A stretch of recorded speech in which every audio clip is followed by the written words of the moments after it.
welcome to the show, and I'm introducing one of the greatest luchadors of all time. He's running the Lucha Libre World Cup this Sunday. Is Konnan. How are you, sir? Yo, what's up, man? Thank you for the invitation. It's an absolute honor. And I want to talk about this great show that's happening this weekend on Fight TV. You guys can check in the link down below. What's your role going into this show, and how important is the Lucha Libre World Cup for professional wrestling? Yeah, everything that has to do with creative, so from booking the show to, you know, picking the talent and, anything that has to do with creative, I'm basically head of creative. Yeah. Definitely, definitely. And like what goes into like making a creative decision for a show like this when you're dealing with so many different talent from like different companies? Well, the great thing is I have really good relationships, with the people like Scott Diamore from Impact. I used to work there. Yeah. That's my boy. Tony Khan, who all the AEW simps think I hate because I do a review show where if I don't like something, whether it's WWE or AEW, Yeah. I analyze it. I tell you why I don't like it. But when I do like stuff, I also put that over.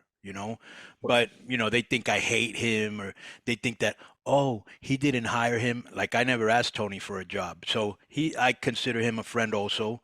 And then we've got, everybody that's basically then NWA representation. I'm good friends with Pat Kenny, the former Simon Diamond from ECW, and I'm friends with them, so they know that I'll take care of their boys. Because a lot of times, bookers want to know how you're going to use them, what are you going to do? This guy's my champion. You can't do this with that guy, but I think they all know I'm going to take care of it. And I've worked. The majority of the boys are come across them in my time here. So when they hear, hey, I'm going to Mexico to work for you, they're not scared or they don't think it's a rinky-dink promotion. I think I've got a good credibility factor with people in the industry of how I work because I'm very professional and I'm very dedicated and my name's behind it and so is my promotion. Like anybody else, you don't always get everything right. We obviously don't have the resources you have in the United States because we're a third world country, but our business is popping right now. So, that's basically. I don't know if that answers your question. Oh, it definitely does. Yeah. Like looking at the card right now, what are like some of your favorite like matches to highlight? Like, why should people watch this show that are just hearing about it recently?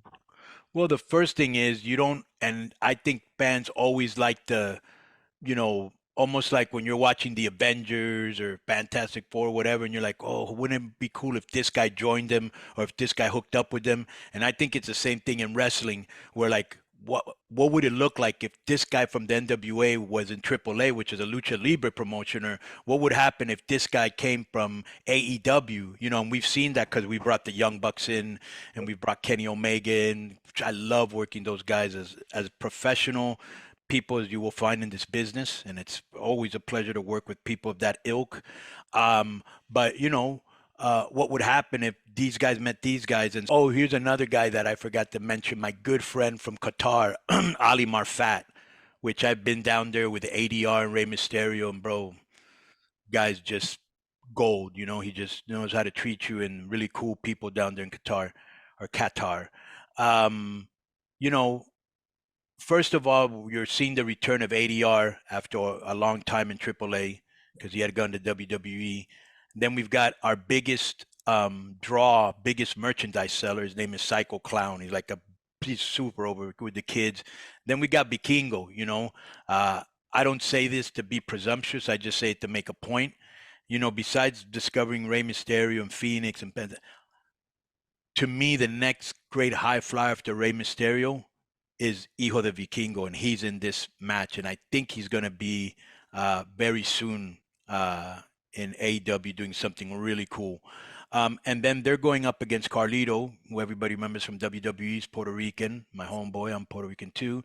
And Sumbi, who's from Brazil. He's a guy that wrestles a lot in Mexico.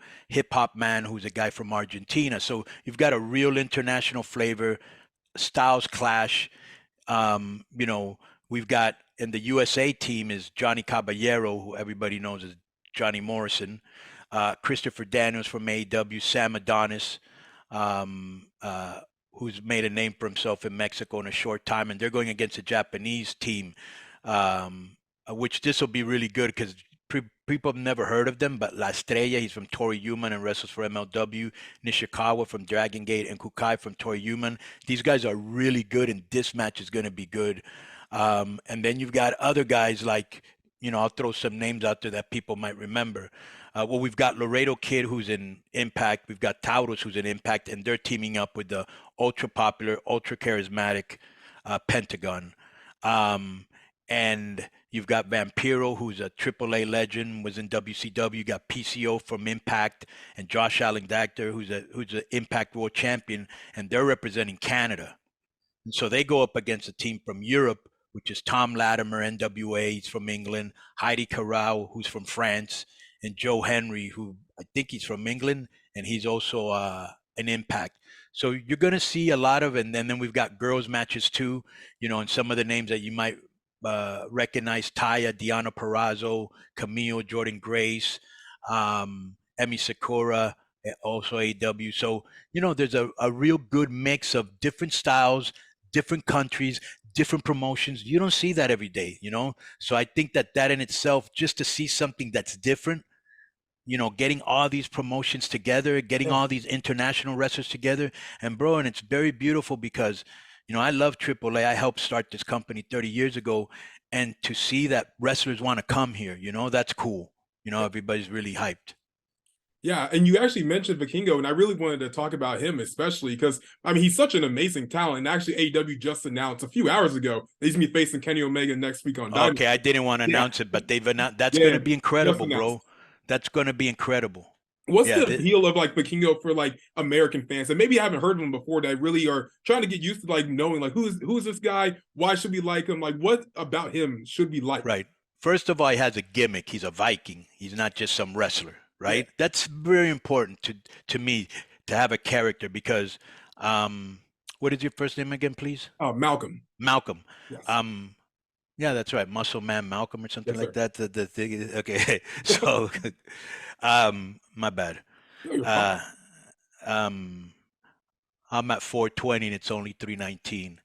But so Vikingo has a gimmick. He's a Viking. Yeah. He's charismatic. And I'd rather have a good character than a good wrestler, because there's a million good wrestlers. Oh, yeah. Especially now. Not everybody has a character that connects and is over, right? Yeah. So he's got a good character. And like I said, bro, if I had to pick my modern Mount Rushmore of flyers right now, it would definitely be Ricochet, even though you never know that watching him in WWE. Ricochet's incredible, bro. Super. Yeah, I managed him in Lucha Underground. Yes, sir. And a lot of times I had to tell him, dude, you're working at 50%. Show them what you got, man. You're the most incredible wrestler in the world. Show them what you got. He's incredible. So I would say right now would be Ricochet, Will Ospreay. Ooh, yeah. Yeah. Vikingo. Mm-hmm. And then 1, 2, because they're very different, Phoenix and Commander. Yeah. Yeah, and all three of them are from AAA, from Mexico. So I'm very proud that we're exporting talent like we did back in the day with Rey Mysterio and Eddie Guerrero, and all the people that came from Mexico. And Mexico doesn't get a lot of love because the style is different. And when Americans tell me, oh, well, how come they didn't do this and how come they didn't do that? I go, because when you order a taco, you don't get a hamburger. This is Mexican. This is Mexican wrestling. This is a whole different thing, Definitely. Right. You don't watch soccer and ask why they don't, throw the ball, because it's soccer. It's not football. Exactly. But anyways, I think little by little, people, you see lucha centric. Every promotion has a luchador. Every promotion has a lucha match. We exported this thing, Lucha Libre, which was only Mexican. And I'm, very happy of the growth we've had. Definitely. One of those big talents was Dragon Lee. I know he's over in WWE now. Right. Did you have any say when it came to WWE coming in and filming that moment of him announcing that he was going to that promotion? Yeah, well, obviously WWE had that permission, and I've always been a big fan of, no matter what political problems there are between promotions, and yeah, we'll back up a promotion if we have to, but I don't want to get mired in political shit. I don't want to know that, oh, well, you don't work with him, you don't want me to work with him. I think everybody should work together, because if you're outside WWE, who's a mega monster, they're like McDonald's, or Walmart, yeah. You know what I'm saying? Of course. And so everybody else should be working together. You know why? For the benefit of the fans. For that. And you're going to make money because, if you put matchups people haven't seen, they're going to pay to see it. So you're making more money. The boys get an extra payday, and the fans are happy. It's win across the board. Yeah, of course, of course. And like obviously we're gearing up towards WrestleMania season. It's coming up Right, very soon. And they've already announced that Rey Mysterio is going to the Hall of Fame this year. And a lot right, of people know that you guys obviously have a great relationship. But right. for people that don't know, how long have you known Rey? And like what's your history with Rey Mysterio? I've known Ray about 35 years. So I met Ray when maybe he was 12 or 13. Yeah, And bro, the guy weighed like 130, and that's with a, jug of, horchata in one hand and a fucking monster burrito in the other. The guy had really long hair. yeah. There were wrestlers that would, there was this one wrestler that was like, hook me up with your friend. And he's not a girl, but he had long hair, rosy cheeks, really thin, and he was a surfer. Typical California laid back, attitude. He was always surfing. Yeah. And anyways, I saw him and, uh, I just said, wow, even though there's nobody in the business this small, I think this guy could be huge, Oh yeah. and I had to convince everybody to use him, including AAA. They actually wanted to put him in the minis division. The minis division is like little people Yeah, division. yeah. Yeah. And so, he trusted me and, I opened up because I was a big star in Mexico at that time. Yeah. So wherever they took me, I would say, you have to bring this guy too.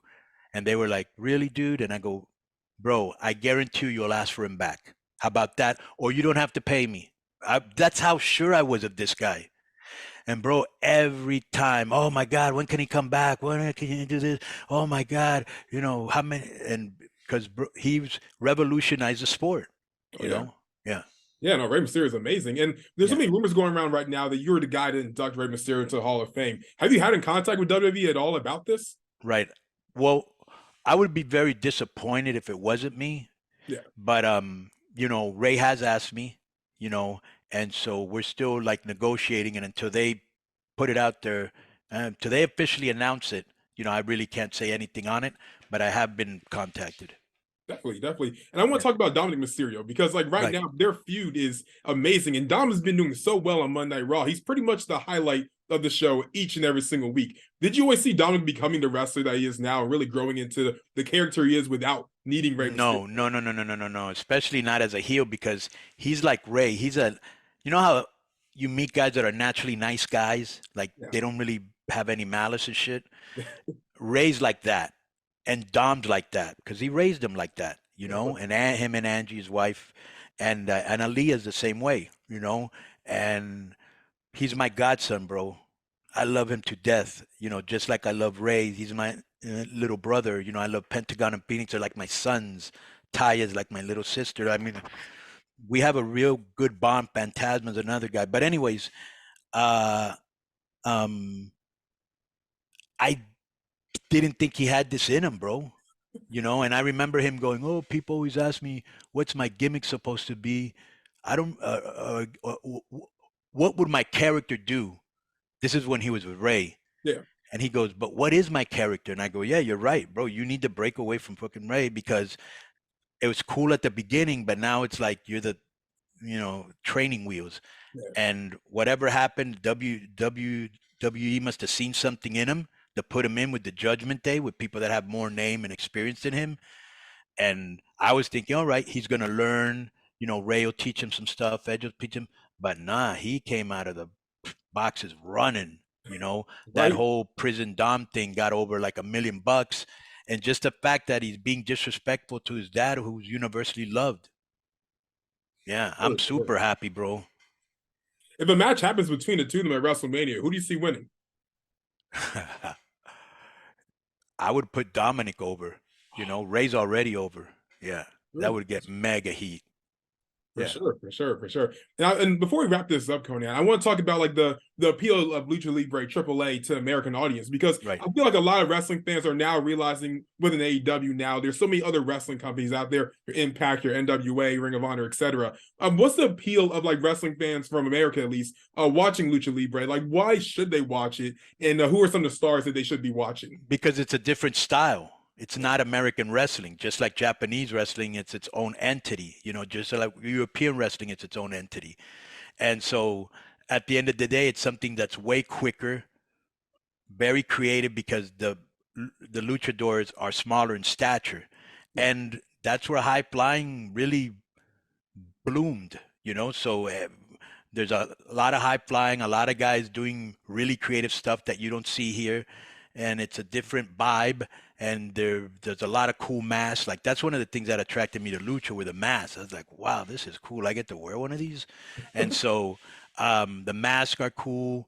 And we have really, and people always say, well, there's no logic in the match. They don't tag in and they don't tag out. I go, those are like Lucha Libre video game matches where they just go back and forth to entertain you, and the people love it.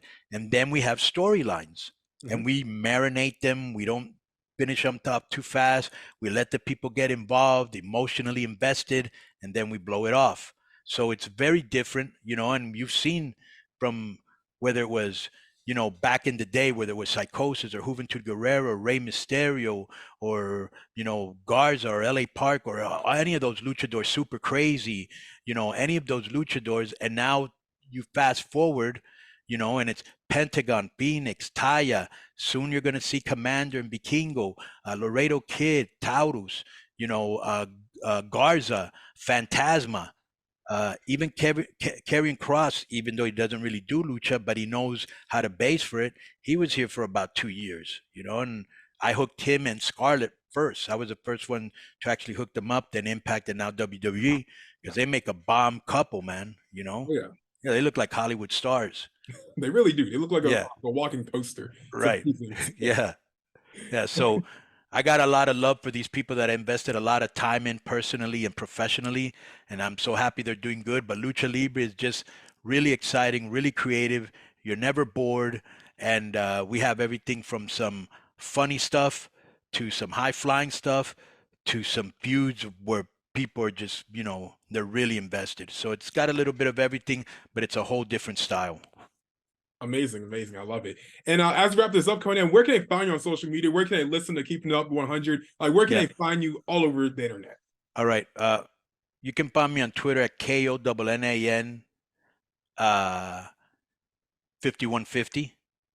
And that's on Twitter. I don't really mess around with anything else. I don't got time. And my podcast is called Keeping It 100 with Konnan and Disco. My co-host is Disco Inferno, Beagle Beak himself. He's always wrong. He thinks he's right, but I respect his right to be wrong. And you can go on there, and basically we're like a men's magazine. We talk about wrestling, we talk about boxing, UFC, politics, pop culture, movies, just everything that everybody else does, and that was my idea when I first started in the podcasting business, because there were only 2 podcasts at that time. One was Colt Cabana, and the other one Meltzer, you could say, but they just talked straight wrestling, and I was really the first one to start, expanding about other issues, and that's kind of our calling card today. And we also have a review show where we review Raw, Dynamite, SmackDown, and we tell you what we like, what we didn't like. We analyze it. There's no malice. It's just what it is. I have friends in both companies. I've been accused of everything from being a shill to a hater. None of the above. Those are just lazy excuses when you don't agree with what I say because you're a mega fanboy for your promotion, and that's cool. But at the end of the day, we have a really good audience, and if you want to listen to a podcast that involves everything I just said, come to Keeping It 100. Keeping It 100's on Keeping It 100 with Konnan Disco's on Apple, Spotify, Amazon, Facebook, YouTube. We in there. Love it. That was a great advertisement. Konnan, this has been such an honor. I really appreciate this interview. And obviously, guys, you can go watch the Lucha Libre World Cup on Fight TV. Link in the description down below. My name is Malcolm. This is Konnan the Legend, and we're out.